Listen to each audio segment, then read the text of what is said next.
Hey guys, welcome back to Ashar Books. Today I'm going to be talking about Kindle Unlimited. So I decided about a little over a month ago that I really wanted to try out Kindle Unlimited and kind of just give it a try. The first month is free, so I figured I wasn't losing anything, and I have now had it for a month, and I feel like I've really gotten a good taste of what is available through it, so I thought I would make a video telling some of you guys about it and just giving my personal opinion on it.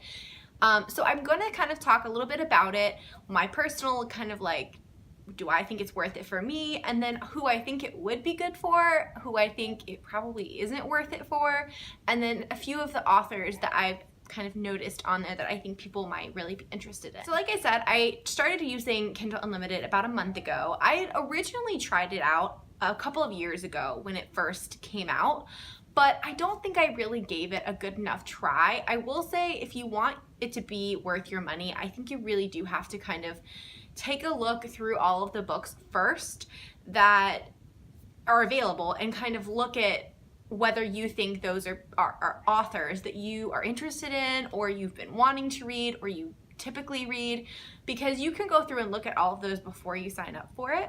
So like I said, the first month's free. I did decide to go ahead and pay for it, so I just started paying the $10 a month.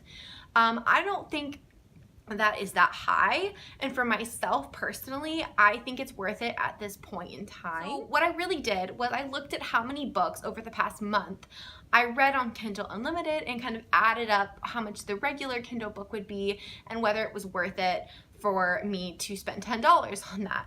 And for me, it was. It really was worth it. I don't remember the exact amount, but basically I think I read in the past month about 5 books off of Kindle Unlimited, which, I mean, they're about either $3.99 each on Kindle Book, $3.99, $4.99 if you buy, the regular one. And so it really was worth it for me.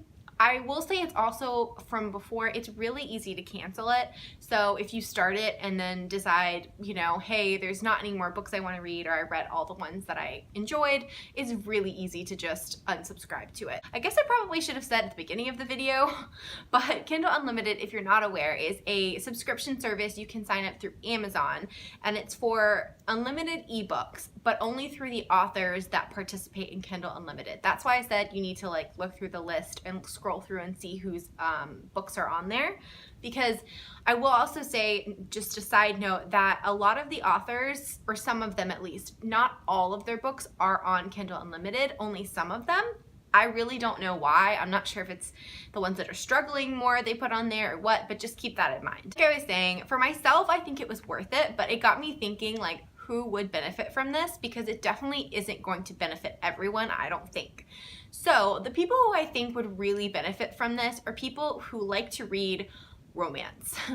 In particular, I feel like it has a lot of books available in the romance genre, but in particular, I think it has a lot of books available in the indie author or newer author romance genre.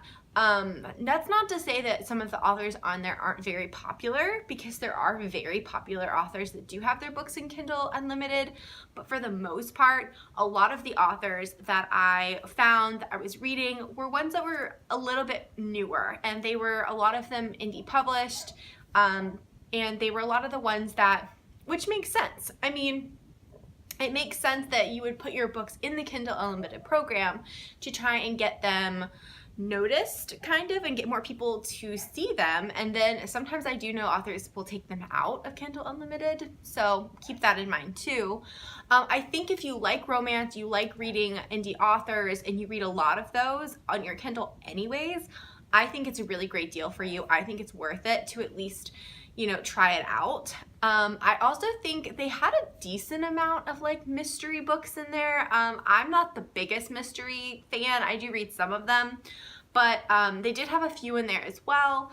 And they also have quite a few of the kind of more classics in there. Not necessarily classics, but I know they have The Handmaid's Tale, things like that, which are kind of newer classics available in there as well. Honestly, they have a wide variety of books, but I would say the one genre that they have the biggest chunk of that I found, but then again, it could just be suggested to me more because of what I was already reading, is that independently published or smaller romance authors.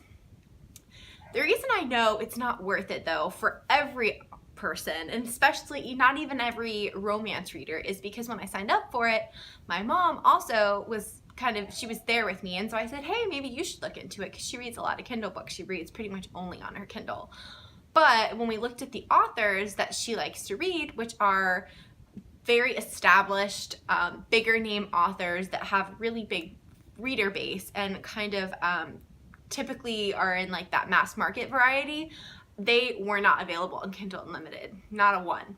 So I definitely don't think everyone is going to benefit from this subscription. So definitely before you sign up, go through the list, kind of look through and see if there's people that you enjoy reading. So the people, I think I kind of just said, but the people who I don't think are going to benefit from this are people who read mostly like YA, big name authors who read, you know, like the Nora Roberts and the Susan Wiggs and the Debbie Macomber, because they're not on there. Those authors who are very established are not in the Kindle Unlimited program. So if that's more what you like to read, then I definitely don't think it's worth it, and you should probably just avoid. I would like to just put a side note, because I know a lot of people have kind of expressed their worry that they were afraid if they signed up for Kindle Unlimited, it was somehow hurting the authors, especially newer or indie authors that, you know, we don't want to take away their funds and their income. And I would like to say that I've read a few things on it, and I also saw R.S. Gray post a really kind of insightful and useful kind of video on her Instagram not too long ago, and she basically was explaining kind of more in depth how it works and how Kindle Unlimited works for the authors, and that it really is a fair way, at least from what I've seen. I'm not an expert, but from what I've seen, it is a fair way for them to make money, and they do still make money off of the books. I believe it has something to do with they get paid on Kindle Unlimited by how many pages are read in the book, rather than just if it was put in someone's Kindle, but whether they actually read it and how many pages were read. So just a side note, I know some people were kind of worried about that, and I completely understand. We want to support our authors and we want to help them. We don't want to hurt them. So I thought I would kind of end this by saying a few of the authors that either I've read or ones that I've seen that are available that I think others might enjoy. So some of those authors include, for like R.S. Gray, she has all of her books in Kindle Unlimited. I love her romantic comedies. I think they're great. It's almost worth it just for her alone, because she has every book in there. I know that Sarah Nye, who writes the How to Date a Douchebag series, is also in there. She has all of her books in there. There's also older authors like Georgia Hayer, I think that's how you say it. She's one of the original kind of Regency romance historical authors who I haven't had a chance to read yet, but I know she's supposed to be like kind of the beginning of the what we think of as like historical romance today, and all of her books are in Kindle Unlimited.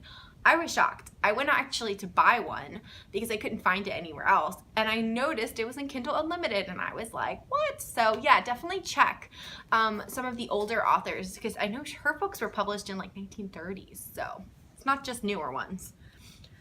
A couple of the other ones that are also available are Mariana Zapata. All of her books are in Kindle Unlimited. I believe it's all of them. Also, Cambria Hebert, who writes the #Nerd series and a bunch of other books as well, more like contemporary standalone. Again, a lot of these are contemporary romance authors. That is going to be the meat, I think, of who might find this really worthwhile. Also, like I said, there were a lot of kind of thriller / mysteries available.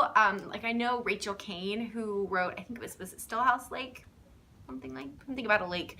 I know she is in there, and pretty much all of her books were listed. I honestly haven't gone through and found every single author that are available, and that's one of my only complaints about Kindle Unlimited, is that I wish there was a better way to scroll through and find all the available Kindle Unlimited books.